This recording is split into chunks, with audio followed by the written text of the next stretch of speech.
Today we're discussing Resistance Reborn by Rebecca Roanhorse, and stay tuned to the end, where we'll be discussing some of your questions with the author herself. The Star Wars Show Book Club is a series where we gather friends and fans to read Star Wars books, examining how they relate to all of the Star Wars films, live-action shows, animated series, comics, and games. Through these stories, we enrich our understanding of the galaxy far, far away.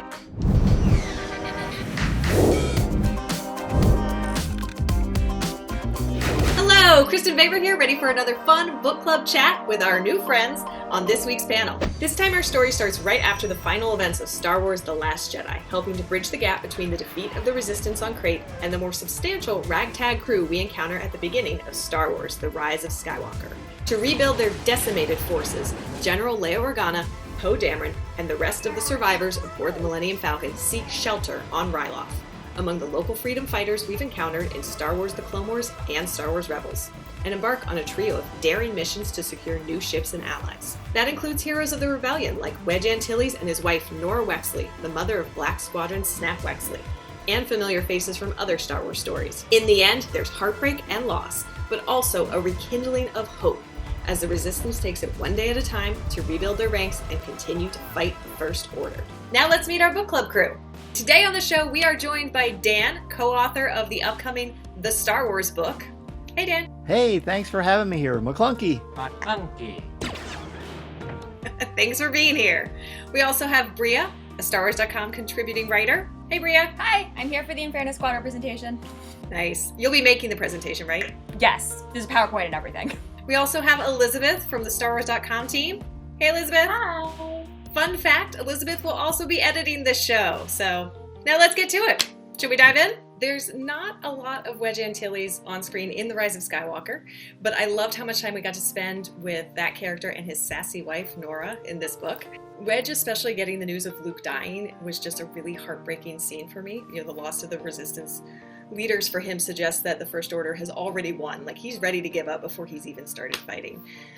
What did you three think of the scene? Personally, I thought it was powerful because Wedge is a compelling character. But seeing the range of emotion and his pull between, I kind of like where I am at this beautiful homestead. I'm here with my wife. We finally get to relax. And then 5 minutes later, he has his entire world pulled out from underneath of him because Luke Skywalker is dead. It's heartbreaking. And it's understandable why someone like Wedge might have that moment where he goes, oh, we've lost. How do we come back from that? And that scene just kind of pulled me back to that moment in The Rise of Skywalker when Poe's talking where he's like, I'm done. And then it's reflected in this with Wedge as well, where he's just, I've lost everything. I've lost Luke. We've lost the rebellion. We've lost the New Republic. I think there's a point later too where Leia kind of seems like she might be just on the precipice of saying, you know what, I've been doing this too long and I'm exhausted and it's not getting any better. And I think Rey kind of pipes up and reminds her, it's just a one step at a time. I love the humanity of Leia in this novel, especially after you bring that up, Kristin, because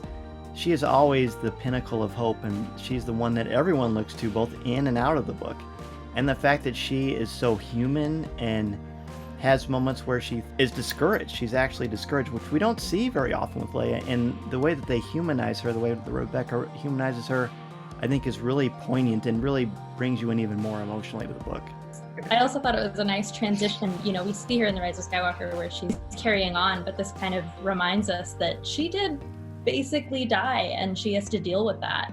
And it's going to take some time to recover. Again, I think it's just very humanizing that they falter and they make bad decisions. Did you have a favorite part that really humanized any of the characters?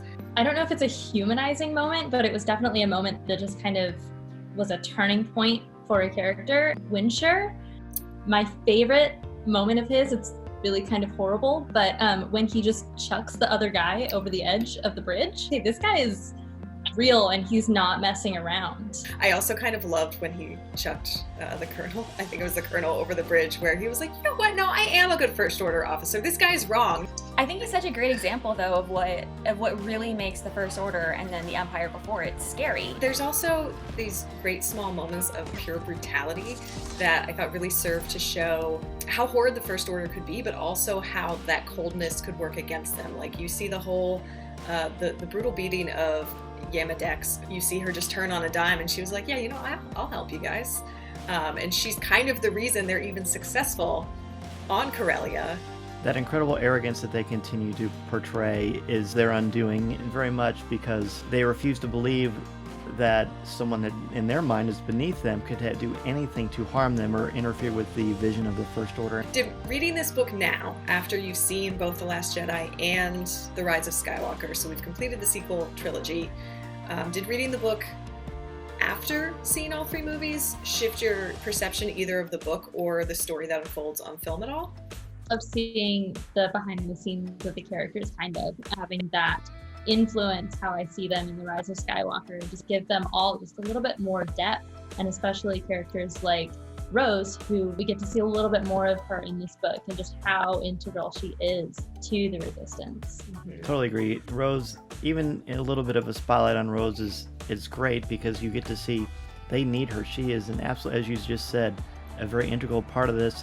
And I also like, I've mentioned this a couple times already, but even though we get a couple of sparse opportunities to see Leia and Rey together, when we do, you start to understand that they have kind of a mother-daughter bond as the series progresses, and seeing the seeds of that kind of blossom a little bit, the compassion and the respect that they both have for one another was very moving. And coming back to that trio hug at the end and like all their bickering and bantering at the start, more of Finn and Poe and Rey, and actually even Rose too, interacting all more together. From the films, especially from The Force Awakens, I always think of Rey as the one who's carrying on Luke Skywalker's legacy. But there's a great moment in this book where Leia remarks that Rose Tico actually reminds her of Luke Skywalker, which I thought was a really interesting way that I hadn't really thought about the character before. Did the story shift your perception at all of other members of the Resistance that we have seen on screen? Well, seeing Snap Wexley so prominent in this made it extra difficult for me to watch The Rise of Skywalker because of his demise. How could you not love this character and where he has come from the beginning of Aftermath till now? Yes, because it feels like, yes, it's an ensemble cast, but this was very much Poe's book. It takes what happened to him in The Last Jedi, and then it takes the things that happened to him in the last arc of Charles Soule's Poe Dameron comic, and you see how much he's able to grow even in such a short time. Like, he's able to say, I made a mistake, here's how I'm going to try and fix it. I really love seeing the development of the relationship between Poe and Finn, just their friendship and brotherhood that they have. Going back to that moment when Poe is helping Finn tie a tie because he never learned. You get to see a little bit inside Finn's world when he's like, yeah, I wasn't a person until I left the First Order, because he didn't have a name, he didn't have any of these experiences. And I loved seeing Poe kind of teach him how to be a person and be his own person. It's like he's his dad. And I love also that throughout that book, he was doubting himself a little bit because of his failure in The Last Jedi, or his perceived failure, as he continually brings it up.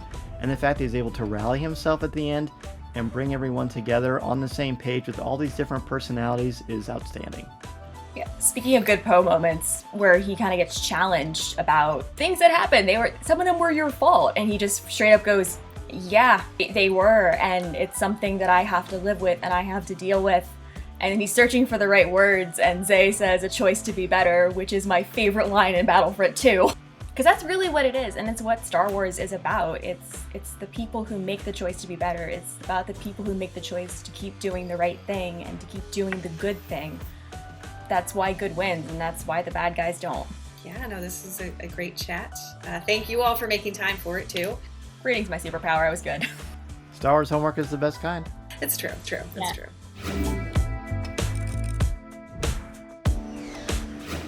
Thank you so much for joining us. I really appreciate it. No, I'm happy to be here. All right, without further ado, we'll go to our first question.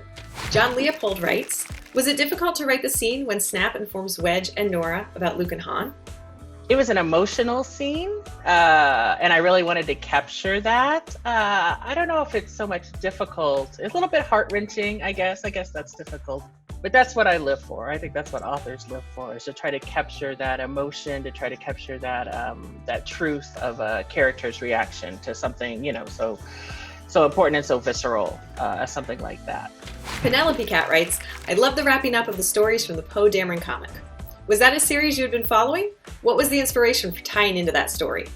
It was not a series I had been following. When I got the gig, I just was like, let me consume every piece of Star Wars ever, for like the last few years. And my editor had sent me the Poe Dameron comic, and I loved them. I thought they were awesome. I felt like there was this whole sort of like insight into Poe's world and, the people that mattered to him. Of course, obviously Black Squadron. So I wanted to incorporate that into the story. And it made sense to me too, because that's sort of like the jumping off point. For if we're starting the story immediately after Last Jedi, that seemed like the place to start.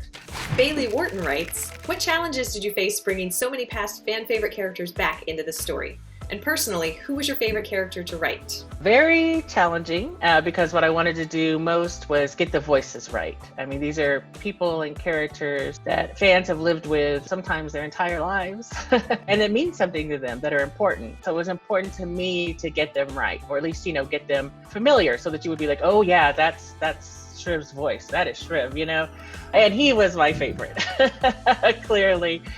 He is so much fun to write, and it was so cool to sort of expand his character past Battlefront. SD asks, there are a lot of characters in this book. Who was most challenging and why?